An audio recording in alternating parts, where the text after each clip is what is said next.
días, hermanos. Hoy estaremos meditando en una pequeña sección de una pequeña carta que apenas tiene 3 capítulos, que es la carta que Pablo escribió a su hijo espiritual Tito. Estaremos meditando en todo el capítulo 2, así que les invito a que puedan abrir sus Biblias. Vamos a hacer una lectura para poder situarnos en esa sección. Leeré a través de la versión Biblia de las Américas, así que si ven que algunas palabras no concuerdan con las que tienen en sus manos, no me miren como hereje, ¿vale? Por favor. Así que hacemos la lectura. La palabra del Señor dice, capítulo 2 de Tito.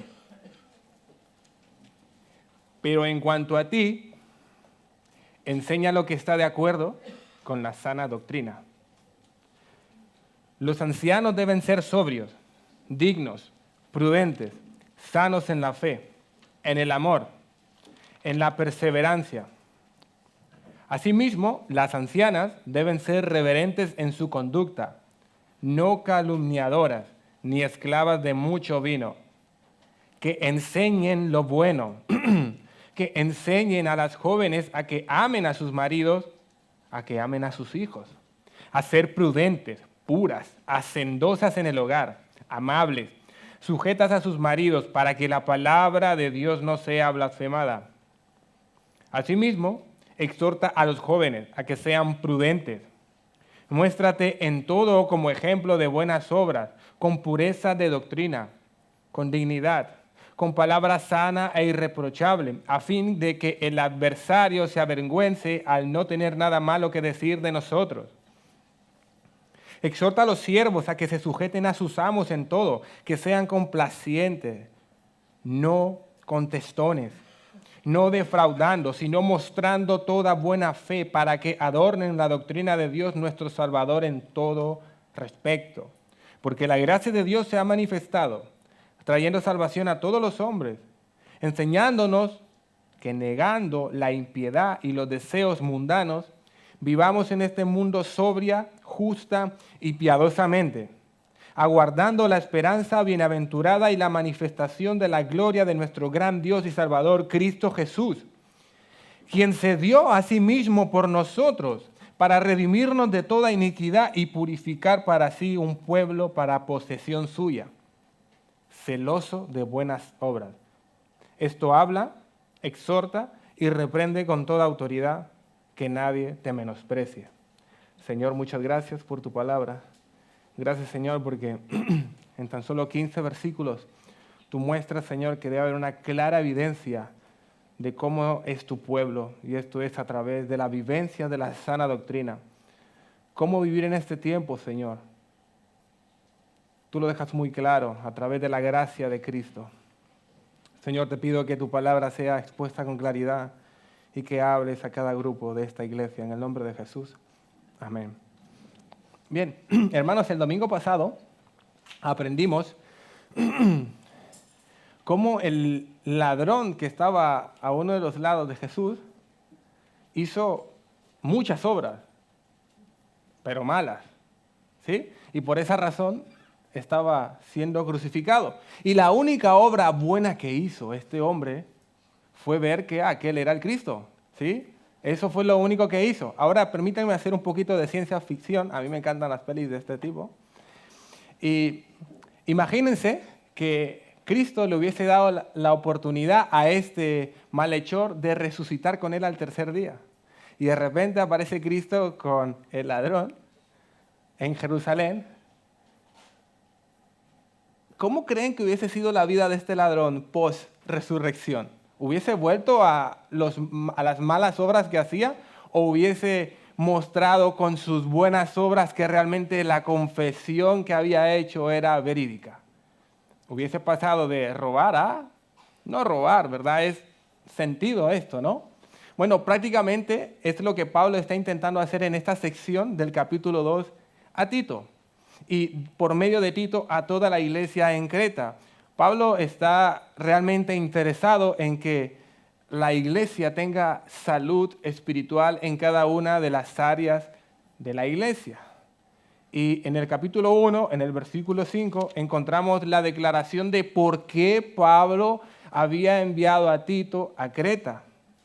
Y le dice en el versículo 5 del capítulo 1, por esta causa te dejé en Creta, para que corrigieses lo deficiente y establecieses ancianos en cada ciudad, así como yo te mandé.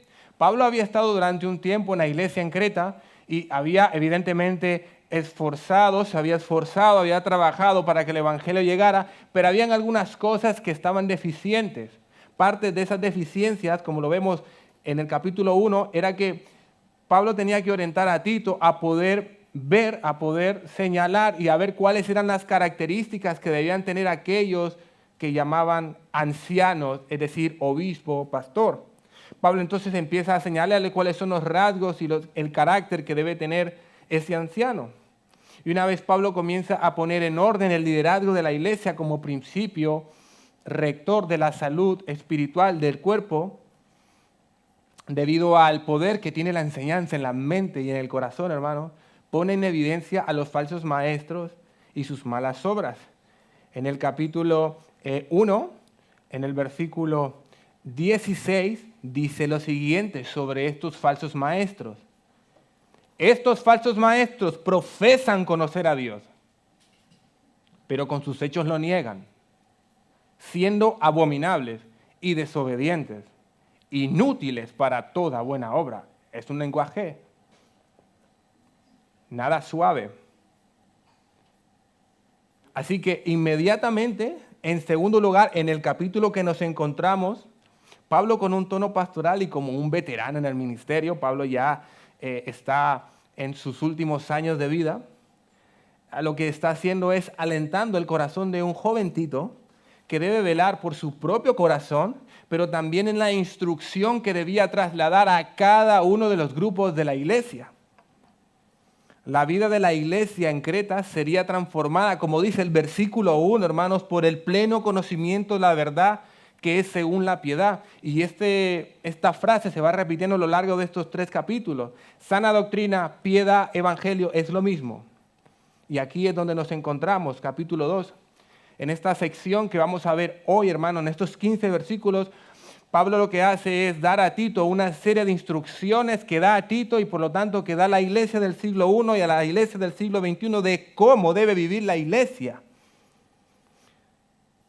Si habían venido y habían visto el título del sermón de cómo vivir en este tiempo, hermano, no tengo nada que innovar. No hay nada nuevo que decir porque no hay nada que mejorar. Porque el poder del evangelio en el corazón nunca se deteriora.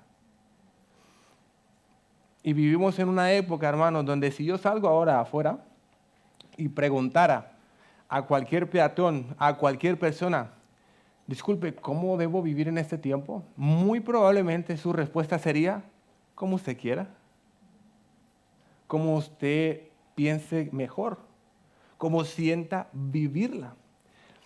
Bueno, hermanos, esa respuesta que me daría esa persona no está muy lejos de cómo vivían en Creta.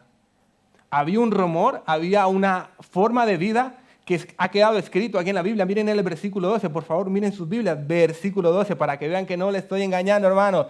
Dice, los cretenses son siempre mentirosos, malas bestias, glotones ociosos. ¡Wow! Esa es la manera en la que el mundo vive actualmente. No en el primer siglo, y es la manera en la que el mundo vivirá. Sin embargo, hermanos, la sana doctrina, el evangelio, es decir, la piedad, nos muestra un camino diferente. Y hay al menos 3 principios que yo quisiera que ustedes hoy pudieran tener claros y pudieran salir hoy animados a poder vivir. Del versículo 1 veremos, muestra tú el camino. Muestra tú el camino, hermano, hermana. Del versículo 2 al 10 veremos que la iglesia muestre el camino. ¿Cómo vivir en este tiempo? Que la iglesia muestre el camino. Versículo 11 al 14 veremos la gracia que nos lleva y sustenta en el camino. Y el versículo 15 lo dejaré para el final. Y hay algo que me gustaría que se quedaran hoy en sus mentes, hermanos, en sus corazones. Es que es solo la gracia de Dios, revelada en Cristo y solo esa gracia la que nos capacita para saber vivir en este tiempo tan complejo. Así que veamos nuestro primer encabezado, nuestro primer principio, versículo 1. Muestra tú el camino. Leamos el versículo 1, hermanos. Dice así: pero tú habla lo que está de acuerdo con la sana doctrina. Como cuando los padres les decimos a nuestros hijos cuando están viendo aquello que están haciendo mal muchos niños y les decimos a nuestros hijos, ¿ves cómo están haciendo ellos? Pues ellos pueden hacer lo que ellos quieran, pero tú haz esto. Pablo está con un tono pastoral, de sabiduría, como un padre espiritual de Tito, está haciendo una distinción entre Tito y los falsos maestros. Pablo está convencido de que Tito y todo ministro del Señor debe mostrar y apuntar a la iglesia hacia el camino de la piedad y no hacia sí mismo. Vean, hermanos, que Pablo no comienza esta instrucción diciéndole, Tito, preséntate tú como ejemplo. ¿Cómo vivir, Tito? Sé tú el ejemplo. No quiere decir que Tito no debe ser el ejemplo. Evidentemente, más adelante lo veremos. Pero Pablo lo que está insistiendo es que Tito, en primer lugar, debe mostrar el camino. Pablo usa una palabra, dice, habla. En otras palabras, enseña a Tito, instruye, fomenta la clase de vida que refleje la sana doctrina. Ese es el camino. No somos nosotros. Ese es el camino, la sana doctrina. ¿Y qué es la sana doctrina? La sana doctrina, yo pregunté a una hermana esta semana qué es la sana doctrina y ella me dijo la IEG. Y yo, hermana, amén. Bueno, sí, nos identificamos que predicamos la sana doctrina. ¿Por qué? Porque predicamos el compendio total del Evangelio, la forma de pensamiento del Evangelio, el sistema de valores del pensamiento, los ideales del cristianismo, lo que quiere Cristo, esa es la sana doctrina. Y cuando esta sana doctrina se introduce en el corazón y en la mente de la gente, inedudablemente debe haber un estilo de vida que refleje esa sana doctrina, un estilo de vida santo. Hermanos, la doctrina es fundamental en este tiempo y en el primer siglo, pero más vital es que la doctrina sea sana. No solo dice doctrina, dice sana. Desde Tito hasta los pastores, predicadores y maestros hoy tienen que enseñar el Evangelio con tanto ahínco como los falsos maestros enseñan el error. Como menciona un comentarista, es el deber de todo ministro presentar con toda franqueza y claridad a las personas el efecto decoroso del Evangelio en la conducta del creyente. Porque es solo la gracia de Dios revelada en Cristo y solo esa la que nos capacita para vivir en este tiempo. Y ahora que Pablo nos ha mostrado realmente cuál es el camino, que es decir, la sana doctrina, es decir, la piedad, es decir, el Evangelio, va a comenzar a aplicar la sana doctrina a los diferentes grupos de la iglesia. Y hermanos, esto es increíble porque todos ustedes conocen quién fue Pablo. Pablo era un hombre muy sabio, muy inteligente. Y cualquiera se esperaría que una vez que Pablo dice que enseñe la sana doctrina, los próximos versículos sean algo así como la doctrina de la justificación o algún título así grande como cómo será la resurrección o la sujeción desde la sola fe, algo así, ¿no? Pero no, Pablo lo que empieza a hacer es a dar por visibilidad, a hacer tangible, a que la iglesia pueda ver qué es la sana doctrina. ¿Y cómo se ve la sana doctrina? ¿Cómo se muestra el camino? Y aquí tenemos nuestro segundo encabezado. Muestra, que la iglesia muestre el camino. Tenemos nuestro versículo 2. Lean conmigo, hermanos. ¿Cómo se ve la doctrina? ¿Cómo se muestra el camino? Y aquí habla Pablo a nuestro primer grupo. Que los ancianos sean sobrios, serios, prudentes, sanos en la fe, en el amor, en la paciencia. Oh, hermanos, aquí Pablo está empezando a ejercer un tipo de presión de manera particular a un grupo en particular. La palabra anciano que Pablo está usando en este capítulo 2 es muy diferente a la que usa en el capítulo 1. En el capítulo 1, esta palabra anciano se refiere o es sinónimo de obispo o de pastor. En este segundo capítulo, esta palabra anciano y la anciana que aparece después, habla en términos de una persona mayor de edad, aproximadamente entre unos 50 y 60 años, por lo cual hace referencia a un anciano, un hombre avanzado en edad.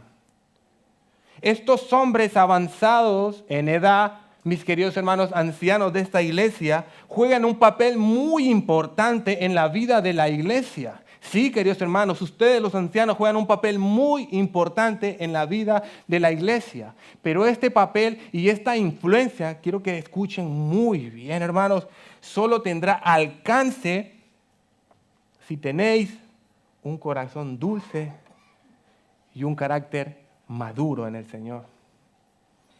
¿Y cómo es ese carácter? Pablo responde, que sean sobrios. En un primer acercamiento, esta palabra podría referirse a que no sean mezclados al vino, es decir, ancianos no borrachos. Pero va mucho más allá de eso, hermanos. Es ser sobrio de pensamiento, de conducta y de palabra. Pero no se queda con eso. Dice que sean serios. Solo la presencia de un anciano de la iglesia debería promover el respeto y la reverencia. Al respecto dice en su comentario Calvino, nada es tan vergonzoso para un viejo como entregarse a los desenfrenos juveniles y, con su ejemplo, alentar la desfachatez de los jóvenes. Sigue el texto diciendo, queridos hermanos ancianos, que sean prudentes, es decir, discreto. El anciano de la iglesia tiene que tener la capacidad de reflexionar sobre los asuntos importantes de la vida. No solo pasarse la tarde jugando dominó o petanca o tomándose un cafecito todos los días sin pensar en lo importante de la vida. Hermanos ancianos, no hay jubilación en el cristianismo. Ustedes son importantes. La iglesia local necesita de tu testimonio, hermano. Hermano anciano, puede que la salud del cuerpo disminuya, pero por eso Pablo te está diciendo que sean sanos en la fe, en el amor, en la paciencia. Aunque la salud del cuerpo disminuya, Pablo te dice, tu fe debe estar sana, debe ser sólida, debe ser robusta. Y evidentemente esto produce lo que demanda luego sano en el amor. Es decir, debe ser caracterizado no solamente por una fe robusta, sino por ser tierno y afable y no vengativo y áspero. Pero eso no es todo. Y a ti, querido hermano anciano, quiero dirigir las siguientes palabras. Pablo no termina solo en que sean sanos en la fe y sanos en el amor. Dice sanos en la paciencia, en medio de la enfermedad. Cuando las capacidades físicas ya no son las mismas, cuando los ojos ya no ven como antes, cuando ya no puedes caminar tan rápido como solías hacerlo, cuando casi ya no te apoyas en tus piernas, cuando ahora dependes de un bastón. Y el miedo a caerte atormenta el corazón, hermano. Ahí, dice Pablo, debes de ser sano en la paciencia. Tú, querido hermano mayor, debes afrontar cada prueba de la vida con paciencia, con valor y con ánimo. Miren, hermanos, por la gracia del Señor,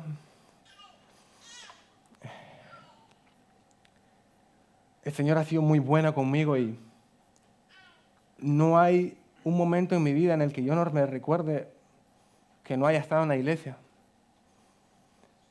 Hoy tengo 31 años y mis amigos eran de la iglesia y mi vida era de la iglesia.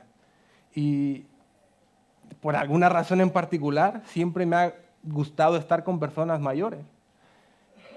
Y había un anciano en la iglesia donde yo me congregaba que estaba muy enfermo. Y en ese entonces a mí me encantaba estar jugando al fútbol. Y una de mis tías, muy cercanas a mí, era una de las ancianas de la iglesia. Y por alguna razón en particular a ella le encantaba ir a visitar a los ancianos enfermos. Y un día me invitó a ir a visitar a un anciano que se llamaba Alfonso, el hermano Alfonso. Estaba terriblemente enfermo. En aquellos días yo estaba aprendiendo a tocar la guitarra, así que pasó recogiéndome en un taxi, fuimos con mi guitarra, llegamos a la casa de este anciano y mi tía no me decía lo que este hombre tenía, pero me dijo, ¿puedes cantar una canción? Y estaba ese anciano en la cama, yo tendría por ahí unos 14 años. Y mientras yo empecé a cantar una canción que se llama El Espíritu de Dios está en este lugar, ese hombre empezó a llorar. Y empezó a decir, Señor, gracias, porque hasta aquí me has ayudado. Miren, hermanos, han pasado más de 16 años. 2 semanas después de que lo visité con mi tía, ese hombre murió. Ojalá que el Señor le haga llegar lo mucho que significó para mí solo escuchar esas palabras, hermano. Ver a un anciano en los últimos días de su vida. Yo tenía 14 añitos, no tenía ni idea del impacto que iba a tener eso en mi vida. Eso es lo que Dios demanda de los ancianos de esta iglesia. Tener la capacidad de inyectar fe en el corazón. No solo de venir a estar sentados, esperando. Ustedes, hermanos ancianos, son necesarios. Porque es la gracia de Dios revelada en Cristo la que nos capacita para saber vivir en este tiempo, hermano. Dios ha dado de su gracia a tu vida, querido hermano mayor. Continúa nuestro texto diciendo, y aquí nos encontramos en nuestro segundo y nuestro tercer grupo entre medio. Las ancianas y las mujeres jóvenes. Hermanas mayores, ustedes no se escapan, ¿eh? ¿Sí? Dice el versículo 3. Las ancianas, asimismo, sean reverentes en su porte, que no sean calumniadoras ni esclavas del vino, sino maestras del bien. En última instancia, queridas hermanas mayores, ahora me dirijo hacia ustedes. Hermanas mayores, podría comprender una edad entre 50 y 60 años, naturalmente aquellas que ya no se dedican, digamos, a la crianza meramente dicha, porque hay muchas que nunca se van a sentir ancianas. Pero en última instancia, queridos hermanos, no es Pablo hablando aquí, es Dios hablando a cada grupo de la iglesia. Y a este grupo en particular, Dios tiene algo que decirles.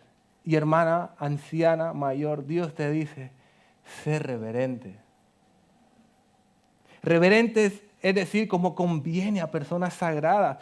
Pero reverentes ¿en qué, Pablo? En su porte. Y aunque este término tiene una connotación hacia la exterior, estoy convencido de que Pablo no solamente está hablando de esto, no se limita a esto. Pablo está hablando no solo de apariencia, sino de una vida transformada. Queridas hermanas, las mujeres mayores deben reflejar en su conducta lo que Dios ha obrado en su corazón. Una piedad no comienza en el porte. No, comienza en el corazón, pero inevitablemente se hace visible en la manera de vivir y en cómo llenan el armario.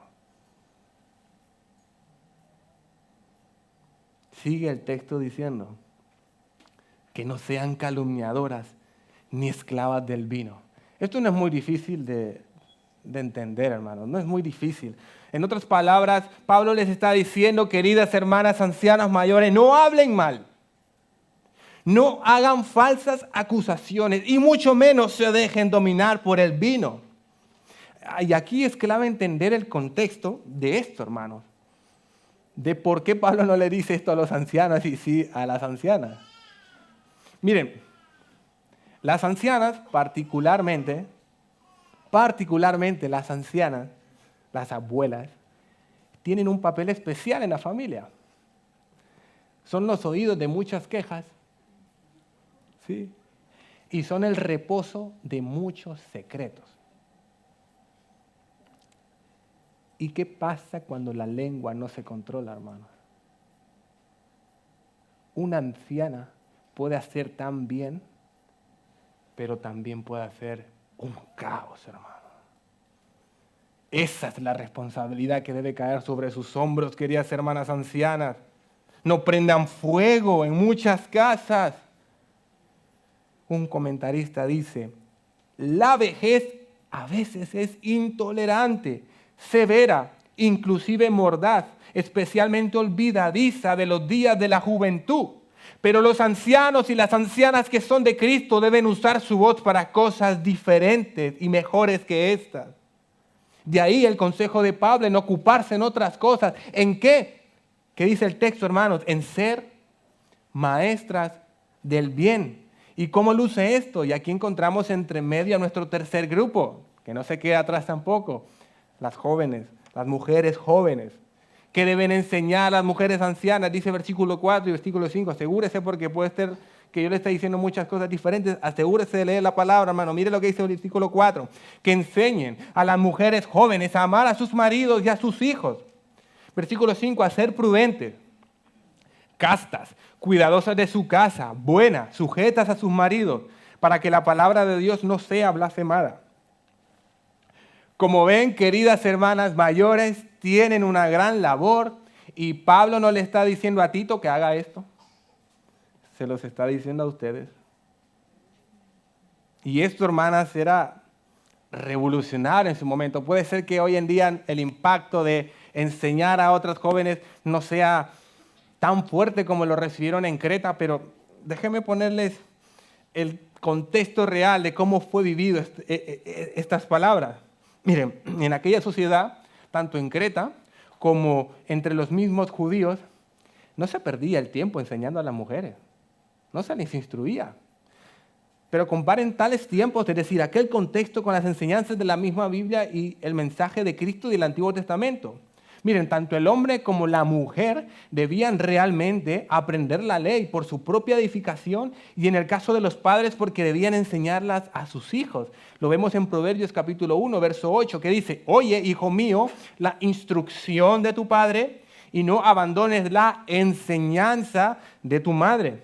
Las mujeres debían conocer la ley para su propia edificación, pero también para enseñarla a su generación, a sus hijos y a las mujeres más jóvenes. Y esto lo vemos con más tesón en el Nuevo Testamento.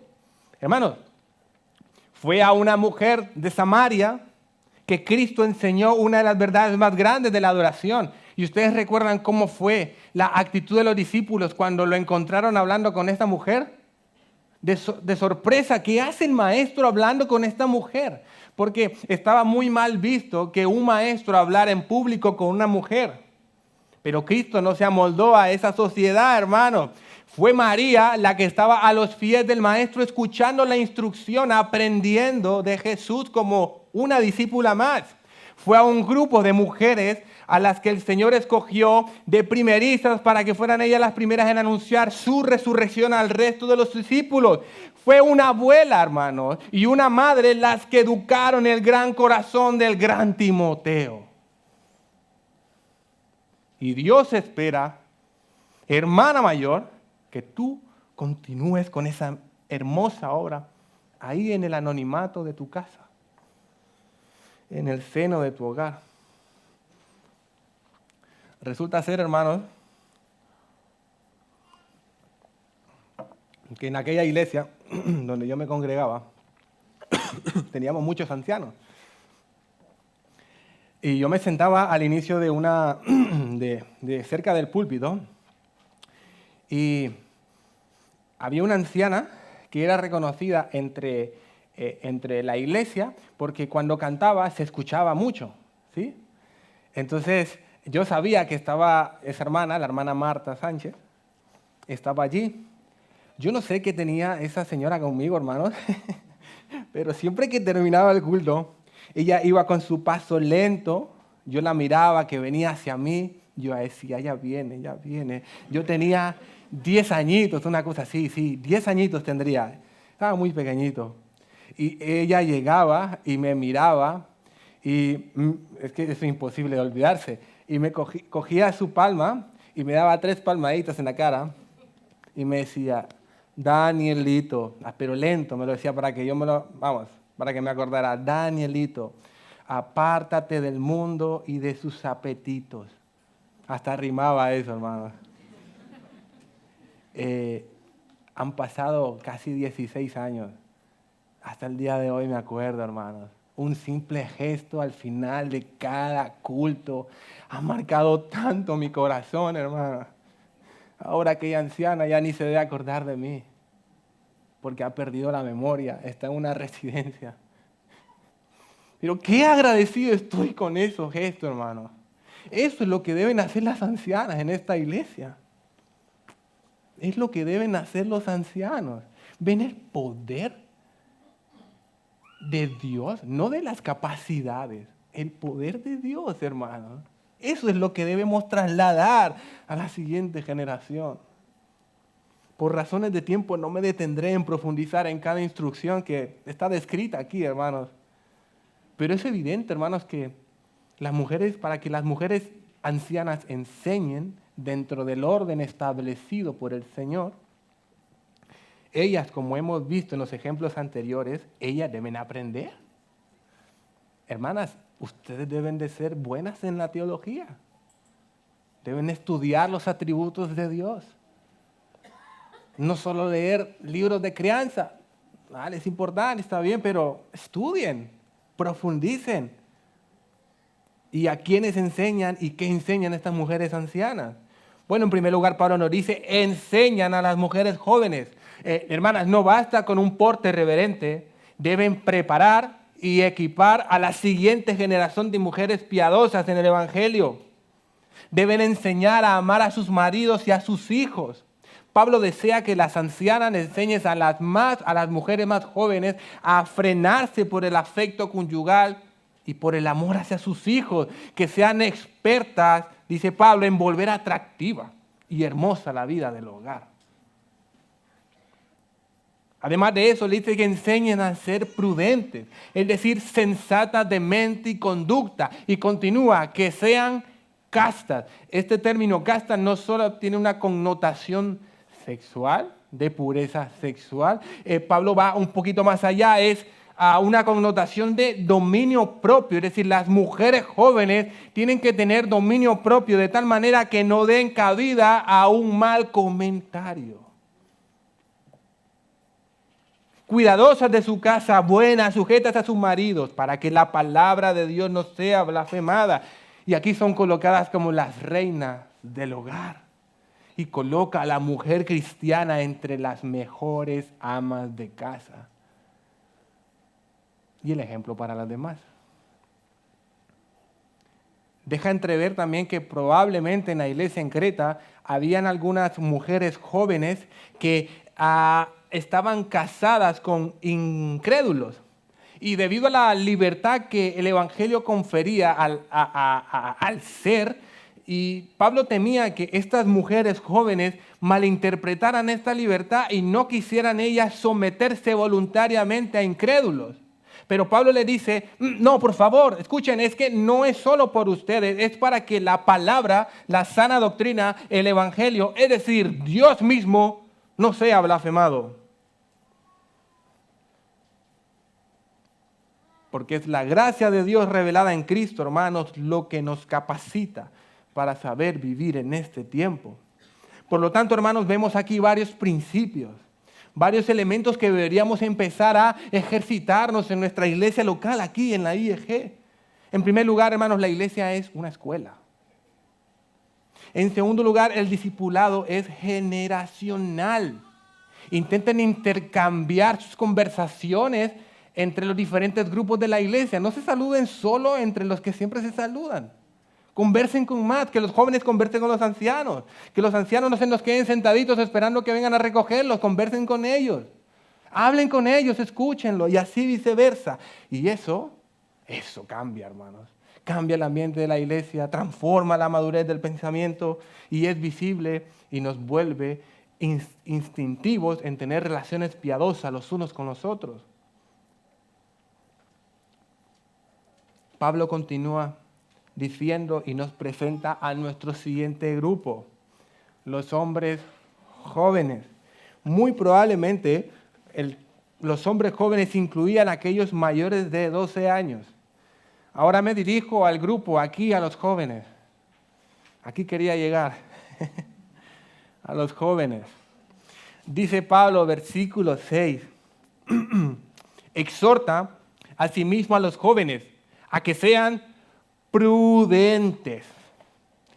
Miren, hermanos, aquí Pablo sí que está animando a Tito a que utilice la exhortación como su método de enseñanza. Exhortación quiere decir no solo regañar, como a veces pensamos que sugiere.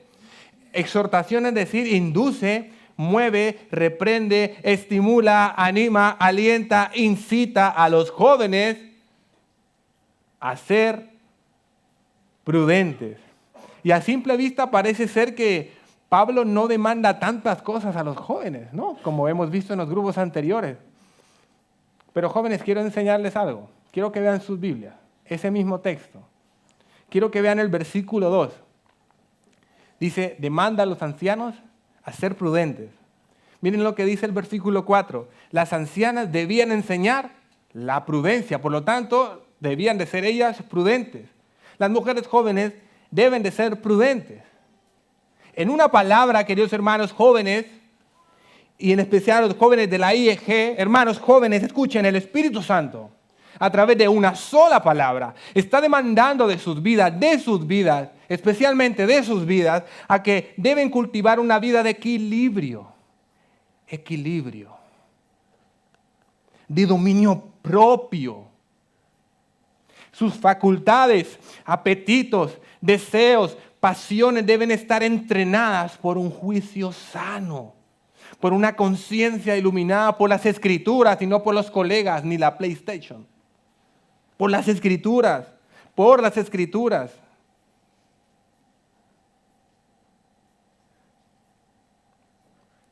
Continúa Pablo diciendo, versículo 7, una vez le ha dicho que exhorta a los jóvenes, ahora como Tito es un joven, ahora le dice, preséntate tú.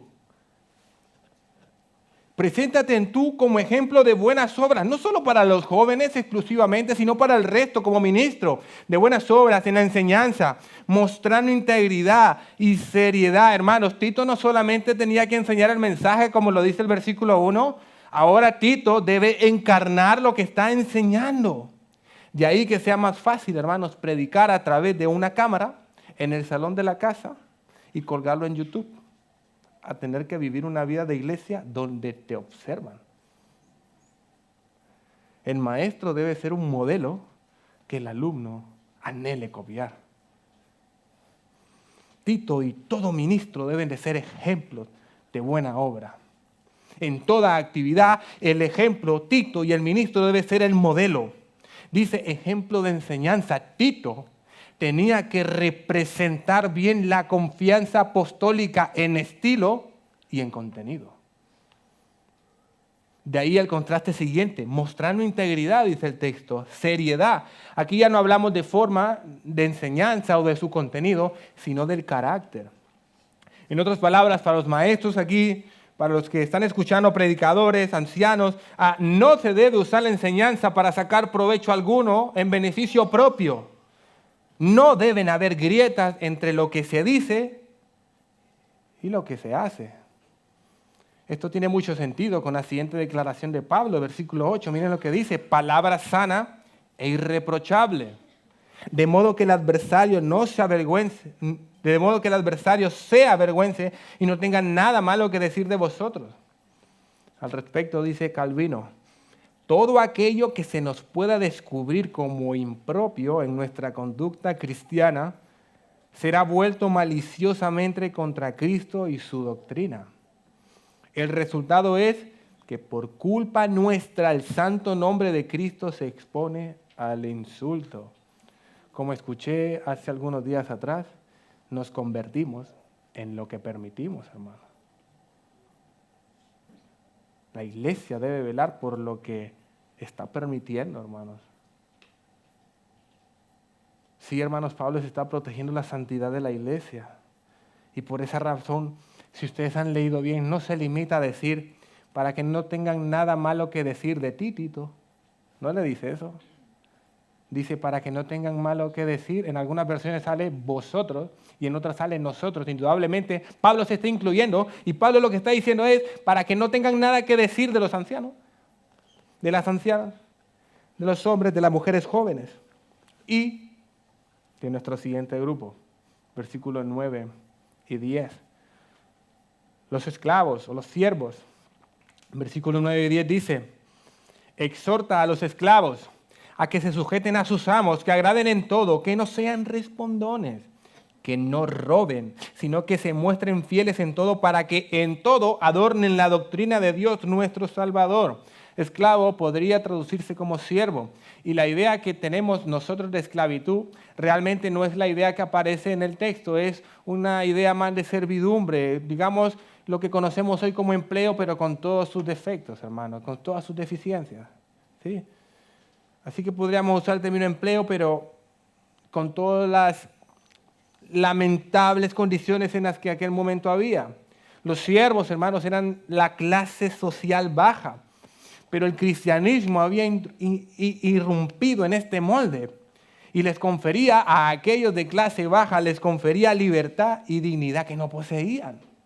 De ahí que aquellos en la condición más baja también podían mostrar cómo se debe vivir. Y Pablo les da 4 instrucciones. La primera es que se sujeten a sus amos. Hermanos, la disposición natural del corazón no es sujetarse, es rebelarse. Pablo le dice que se sujeten a sus amos. Y yo me imagino a aquellos esclavos o siervos recibieron la instrucción de Tito y diciendo, ¿pero por qué? ¿Por qué vamos a hacer esto? Y Pablo no responde, continúa diciendo, además de ser sumiso, que agraden en todo. Entendiendo este agraden en todo, bajo el contexto de no hacer aquello que no va, que va en contra de la sana doctrina. ¿Sí? Pero estos trabajadores, tanto del siglo I como los presentes trabajadores cristianos, deben buscar la satisfacción piadosa de sus jefes. Y me imagino a aquellos sirvientes o aquellos esclavos respondiendo aún más, ¿pero por qué, Pablo? Encima de sujetarnos, debemos agradarles en todo. Sí, diría Pablo, y además de esto no deben de ser respondones. Es decir, descarados, contestones. Y aquí quisiera aprovechar unos segundos, hermanos, para hacerte una pregunta. ¿Eres un replicón en tu trabajo?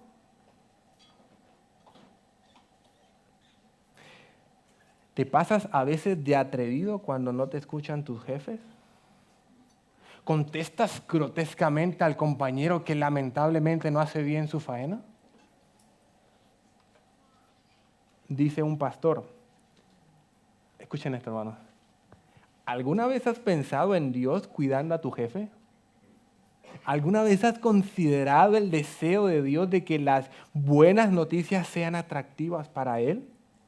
¿Y alguna vez has pensado en Dios queriendo usarte para alcanzarlo?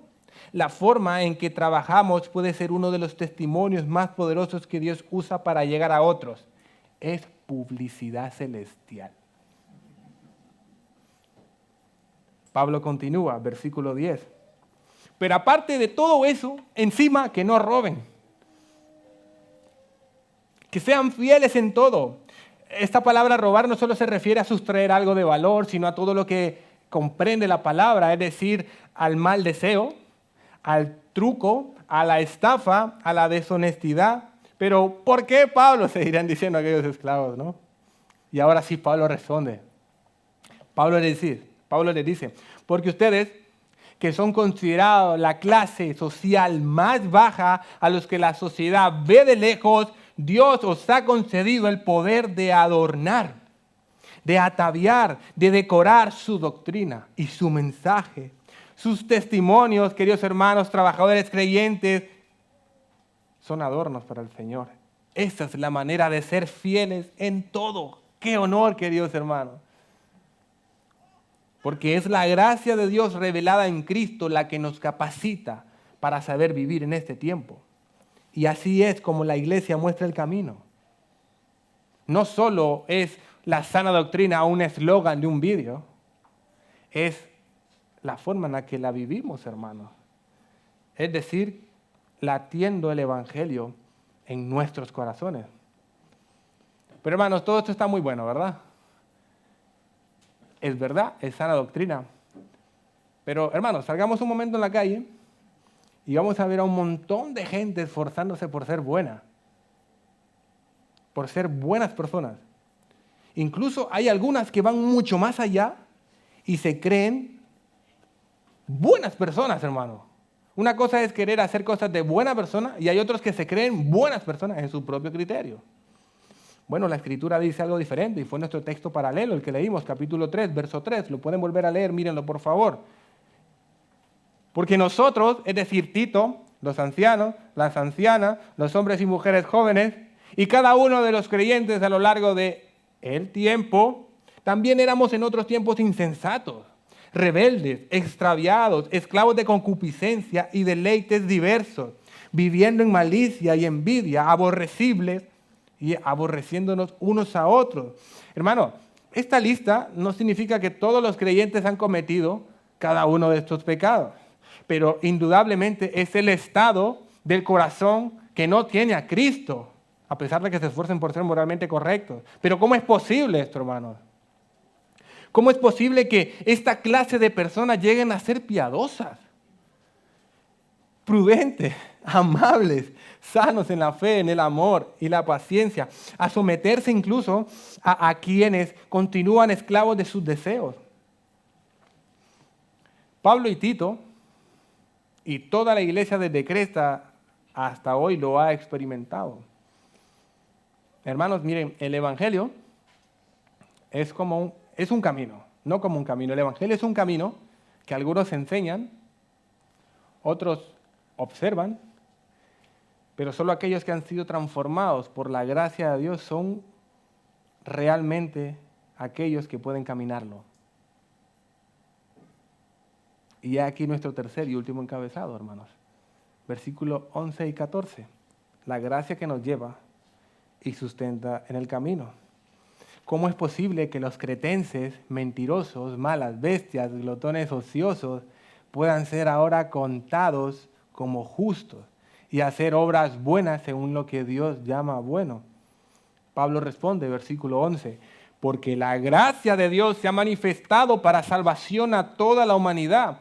La gracia de Dios se manifestó en la encarnación de su Hijo Jesucristo, en su vida, muerte y resurrección. Su manifestación comenzó desde ese punto, para salvación a toda la humanidad.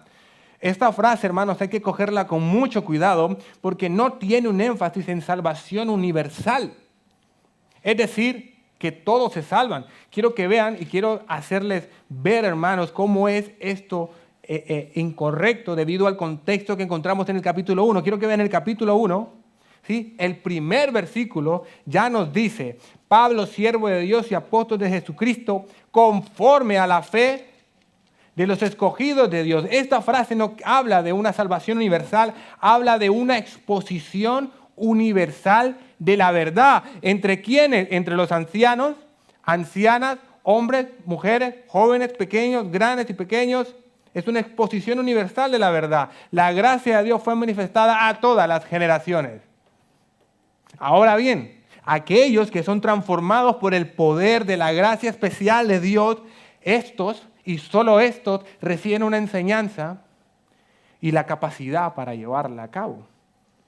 Hermanos, ¿y qué enseña esta gracia? Versículo 12, Pablo responde, y nos enseña que, renunciando a la impiedad y a los deseos mundanos, vivamos en este siglo sobria, justa y piadosamente, renunciando. Aquí vemos, hermanos, cómo por la gracia de Dios podemos colaborar en nuestro crecimiento y nuestra madurez.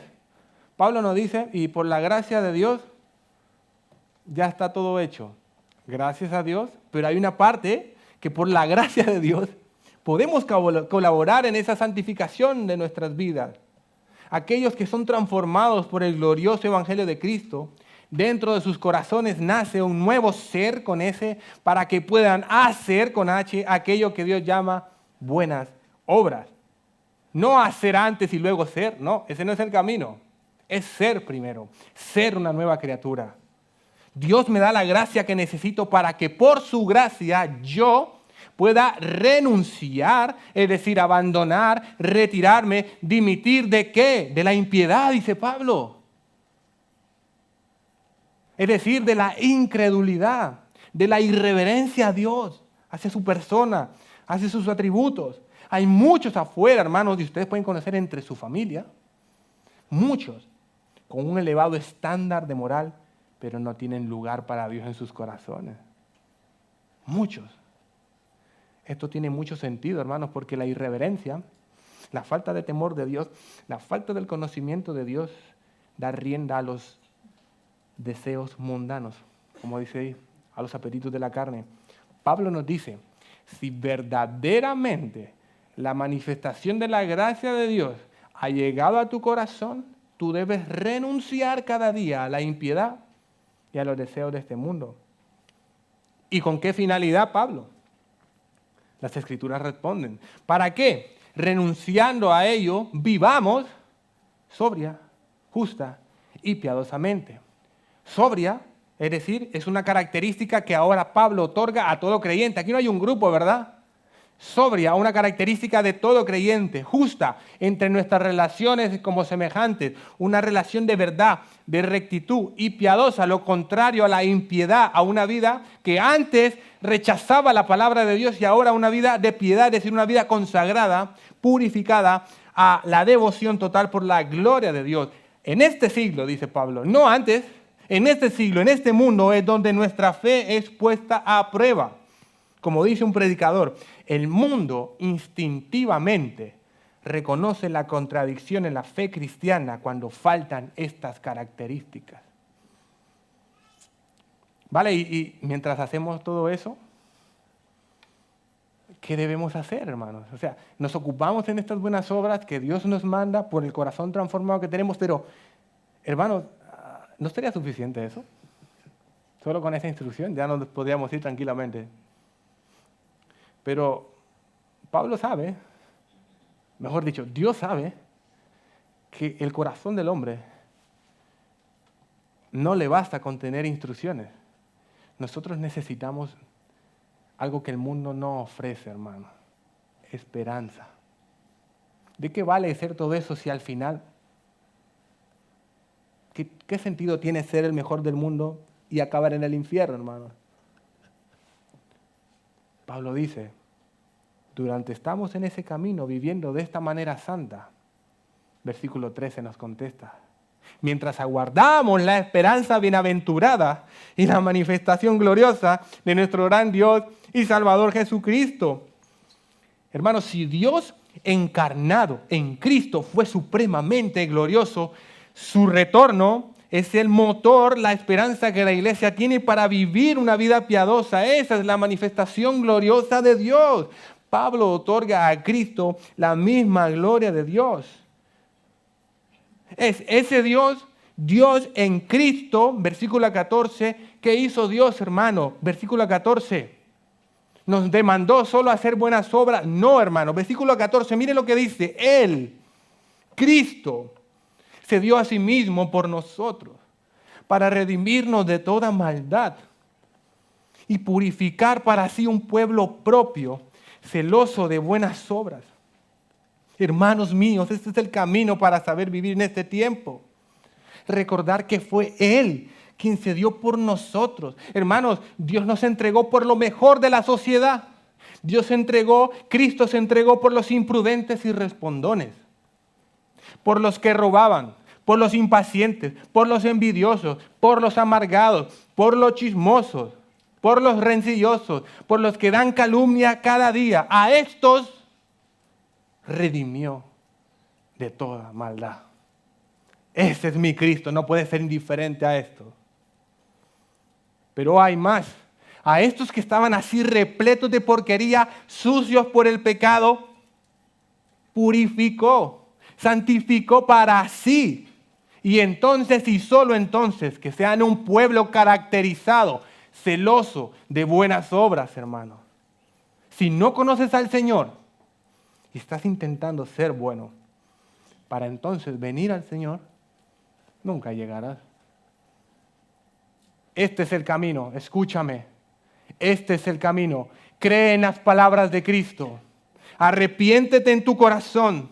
Cree que su obra es la obra suficiente. Y vive la transformación de la sana doctrina, del corazón, en la piedad, en la vida. Y para mis hermanos en la fe, para mis ancianos, mis ancianas, para mis amigos jóvenes, para todos los trabajadores creyentes. Versículo 15. No olviden, hermanos, escuchen hermanos esto, miren, no olviden de dónde Dios los ha traído. El hecho de que hoy podamos ser un pueblo que hace buenas obras, no deberíamos olvidar de dónde venimos, hermanos. Y con el eslogan de la sana doctrina, volvernos insensibles. Dice el versículo 15, esto habla y exhorta y reprende con toda autoridad. Nadie te menosprecie. En primera instancia, estas palabras son para Tito como ministro. Pablo está confiriéndole la autoridad apostólica para que pueda llevar su mensaje, el mensaje del Evangelio. Pablo quiere realmente que Tito esté ocupado en estas cosas con tesón. Pero en última instancia son también palabras para toda la iglesia, hermanos. Hermanos, escuchen hermanos, esto es lo que debemos hablar entre nosotros, la verdad total y nada más. Hermanos, debemos de ser capaces de que juntos nos incitemos, de que juntos nos seamos capaces de exhortarnos a seguir esta verdad y a veces de reprendernos y corregirnos mutuamente. Y con eso termino, hermanos. Y si hay alguno de los nuestros, o de afuera que intente menospreciar esta verdad, que seamos capaces, hermanos, en el amor de Cristo, de responder con piedad. Porque así, y solo así, es como debemos vivir en este tiempo, hermanos. Porque es la gracia de Dios revelada en Cristo la que nos capacita para vivir en este tiempo, hermanos. Oremos. Señor, muchas gracias. Gracias porque tu palabra es viva. Gracias porque tú quieres que tu pueblo, Señor, se ocupe en aquello que tú has mandado hacer. Cosas buenas y útiles. Señor, gracias porque esas obras tú ya las has preparado de antemano para que andemos en ellas. Pero debemos andar en ellas con un corazón transformado, Señor. Ayúdanos, Señor, a poder proyectar ese estilo de vida, no solo de hecho, de dicho, Señor, sino de hecho y en verdad, Señor. Que vivamos, Señor, como verdaderos creyentes. Te pido, Señor, que alientes el corazón de cada uno de los grupos de esta iglesia, de los ancianos, de las ancianas, de los hombres y mujeres jóvenes, de cada uno, Señor, para que cumplan, Señor, con aquello que tú deseas que hagan en medio de su iglesia. En el nombre de Jesús. Amén.